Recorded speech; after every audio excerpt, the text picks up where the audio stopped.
شیطان کے انسان بڑھے تو جو اللہ کے مقابلے پہ لا کر کھڑا کر دے وہ شیطان ہے. تو نماز نہ پڑھنے والا نہ مسلمان ہے نہ مومن ہے بلکہ شیطان ہے، مشرک ہے. جہنم کے آخری 7ویں طبقے میں ڈالا جائے گا جہاں سے آگ نکلتی ہے. اور پھر ہمارا کہ ہم مومن ہیں تو حق کو پہچانو. جس نے حق کو پہچان لیا وہ نجات پا گیا. اور رسول نے بتا دیا کہ حق علی ہے، یعنی جس نے علی کو مانا، علی کی ولایت کو مانا، علی کی امامت کو مانا، علی کی خلافت کو مانگا، وہی مومن ہے، وہی حق پر ہے. اب جو بھی انسان حق پر ہوگا وہ گھاٹے میں نہیں ہے، وہ نقصان میں نہیں ہے. پھر کہا وتواصوا بالصبر، جو صبر کرتے ہیں، لوگوں کو بھی کہتے ہیں صبر کرو. تو مجھے بتائیے کہ اگر کسی کے پاس کوئی طاقت ہو اور وہ غصہ نہ کرے، بدلہ نہ لے، خاموش ہو جائے، اس سے بڑا صبر کوئی ہوگا؟ کربلا میں حسین ساری طاقت رکھنے کے باوجود، کیا امام حسین چاہتے تو چشمہ نہیں پھوٹ سکتا تھا؟ 3 دن کے پیاسے ضرور رہنے تھے. بچے چیخ چیخ کر کہہ رہے ہیں اللہ تاج ہائے پیاس.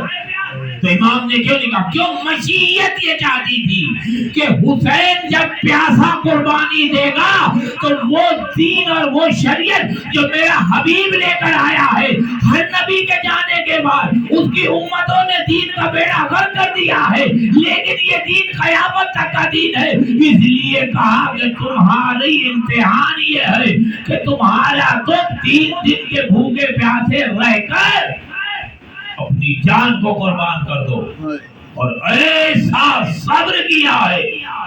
ہمیں پتا ہو کہ ہمارے گھر میں مرد گھس جائیں گے، عورتیں آئیں گی تو ہماری طبیعت خراب ہو جاتی ہے. کیا امام کو نہیں پتا تھا کہ میرے بعد میری چھوٹی بچی کے منہ پہ تماچے مارے جائیں گے؟ کیا امام کو نہیں پتا تھا کہ جو میری ماں کی ثانی ہے زینب، اس کی رضا چھین لی جائے گی، اس کے ہاتھوں کو باندھ کر کوفہ شام کے بازاروں میں گھمایا جائے گا؟ یہ ہے صبر جو حسین نے کیا ہے. کائنات ہر نے صبر کیا، لیکن جو صبر کائنات میں حسین نے کیا ہے وہ صبر کسی نے کی. سید سجاد کا صبر کم ہے، صبر سجادیہ مشہور ہے. بھائی جو اپنی ماں اور بہنوں کے بے کھلے سر پابند رسن کوفہ شام کے بازار میں جا رہا ہو اور امام یہ کہتے ہوئے دنیا سے گئے ہو کہ مولا سے جب پوچھا گیا آپ کو سب سے زیادہ تکلیف کہاں ہوئی تو 3 دفعہ کہا شام شام شام. مولا شام میں ایسا کیا ہوا؟ کہا تمہیں نہیں معلوم، ارے ایک رسی میں ہم سب کے گلے بندھے ہوئے تھے اور ہمیں ایسے ذلیل کر لے جا رہے تھے جیسے افریقی غلاموں کو لے کے جایا جاتا ہے. کتنا صبر کیا ہے بھائی بہن کی محبت کتنی مشہور ہے. ارے بھائی جس کی چھوٹی بہن ہو جو کبھی پیدل نہ چلی ہو، کبھی حسین کی گودی میں، کبھی علی اکبر کی گودی میں، کبھی عباس کی گودی میں، کبھی سید سجاد کی گودی میں، جب ایسے بھائی کے سامنے بہن کے منہ پہ تماچے مارے جاتے ہوں گے، ارے سجاد کیسے صبر کرتا ہوگا؟ یہ ہے صبر. وتواصوا بالحق وتواصوا کہ جو صبر کی طاقت کہ اگر دین کی خاطر تم پر کوئی ظلم کر رہے تو تم نے صبر کرنا ہے، اور اگر تم نے صبر کر لیا تو تم نجات پا گئے، تم گھاٹے میں نہیں رہے. اور جو نجات پا گیا وہ وہی ہو گیا جو خدا چاہتا ہے. تو یہ ہے وہ سورہ کہ جس کے اندر اللہ نے انسان کی حقیقتوں کو بتایا. کہا یہ جو میں نے کائنات سجائی ہے یہ انسانوں کے لیے سجائی ہے. پہچانو اپنے کو. سورہ ملک میں فرمایا تبارک الذی بیدہ الملک، یہ ملک جو ہے یہ اللہ کا ہے. سورہ آل عمران میں فرمایا للہ ملک السماوات والارض، یہ زمین و آسمان کس کے ہیں؟ اللہ کی ملکیت ہے. کیوں؟ جب اللہ کی ہر شے ملکیت ہے تو اس میں حق اللہ کا ہوا، لیکن حق انسان جما رہا ہے. کیوں؟ اس لیے کہ اس نے انسان کو اپنا نائب بنایا. یہ زمین اس کی اللہ کی ہے، اس نے کسی کے لیے مخصوص نہیں کی. اگر کرتا تو وہ کر سکتا تھا جس کا جو مالک ہوا کرتا ہے، لیکن یہ انسان اتنا خود غرض، اتنا چاہت ہر شے حاصل کرنے کی اس کے اندر اتنی تمنا ہے کہ اس نے اس زمین کے ٹکڑے ٹکڑے کر دیے. یہ تمہارا ملک ہے، یہ ہمارا ملک ہے، یہ فلانے کا ملک ہے، یہ دھمکانے کا ملک ہے. پانی جو انسان کی ضرورت ہے، 3 حصے پانی ہے، اس کے بھی حصے کر دیے کہ جو سمندر جس ملک کے ساتھ لگ رہا ہے وہ اس کا سمندر ہے. بھائی اللہ کی ملکیت ہے، تم کون ہوتے ہو؟ یعنی اللہ نے اس انسان کو انسانیت دینے کے لیے اس نے جو رہبر بھیجے تو اپنی غرض طمع کی خاطر اس نے ان رہبروں کو چھوڑ دیا. اور جب رہبروں کو چھوڑا جو ہادی بن کر آئے تھے تو یہی انسان سے درندہ بن گیا. اور جب درندہ بنا تو کوئی بھی شے اس کے لیے نہیں تھی. بیٹی کا قتل ہو رہا ہے، لوگوں کے مال و دولت کو لوٹا جا رہا ہے، ہر چیز لوٹی جا رہی ہے. جو طاقتور ہے وہ کمزور کو زندہ رہنے کا حق ہی نہیں دے رہا، ہر چیز پہ غصب کر رہا ہے.